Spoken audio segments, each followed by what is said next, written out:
Perfect. So Tish, not long at all until that World Championships. Tell me how you're feeling and shaping up ahead of the big event. Really quite nervous because of the different factors that are involved in this one.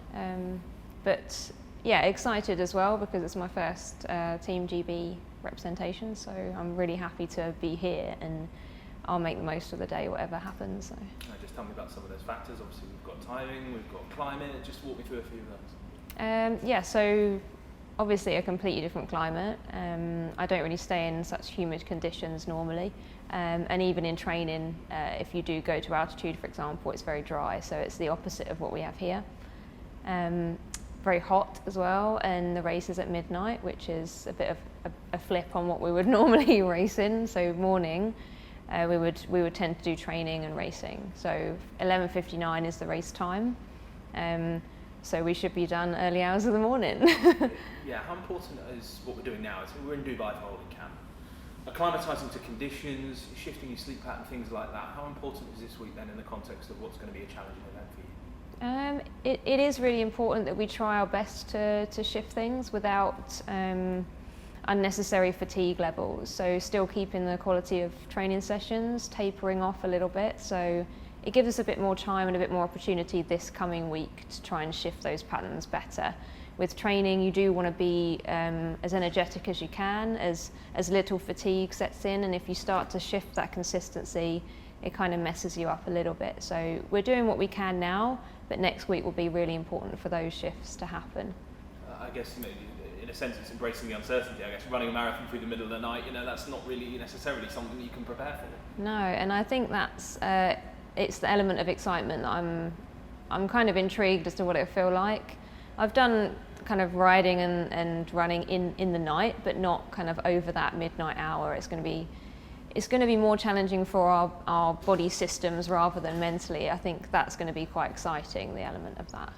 Yeah, and kind of tell me about the season. I guess mainly London Marathon and second British woman in that. Tell me about what that meant to you and kind of obviously you've got your qualification for here, but also in a wider sense how that sets you up for this competition. It was a big surprise for me, London. I didn't really know what to expect, purely because training had gone well, but it was much shorter than it should have been. But I was just ultimately over the moon to finish and see that clock, see the time. I enjoyed every moment of London, and it's the atmosphere that I enjoy the most. But it means that World Championship qualification meant a lot to me because as a slightly older athlete compared to some of the marathon runners that are my closest competition in the UK, I don't have many opportunities for kind of Olympic selection, and that's the goal going forward, is to try and get that standard. So I got ever closer to that by getting the World Championship qualifying standard. So it just gave me confidence knowing that I could train harder, push harder, and actually run faster essentially. So it was a turning point in my year. Yeah, you're based in Cape Town. You have been for a while. Yeah. Competing in London then as a great British athlete, was that sort of a nice experience? Obviously something that you're not used to being based abroad. So was that did that kind of make it a little bit more special? It does, yeah. I mean I've only been based in Cape Town for nearly 4 years, and in that time I've raced there and I've raced in the UK. So I'm still familiar with the UK crowd, and that's what draws me back. And London's special to me because I get that kind of home sensation. It's the crowds are insane, and it's amazing to be back there. And you do feel like a sense of pride running in your own country, and then getting that qualification as well just kind of puts the cherry on the top of a very hard to make cake.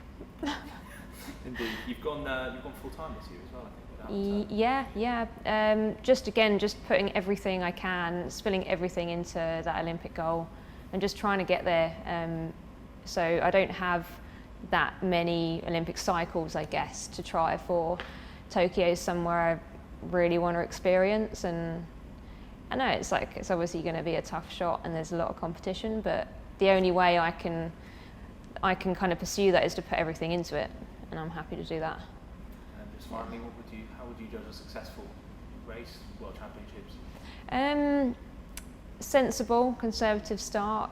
Just try not to overcook the first half, get through it. Essentially, I want to be able to finish and not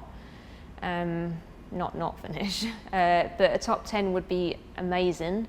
I'm not sure how possible that is. I know that I'm in good form. It's just those factors that you can't. Some of them are quite unpredictable. You can't know that you're going to be okay. You know, you just have to take the steps that you've been training to do, and hopefully you'll get through it. All right.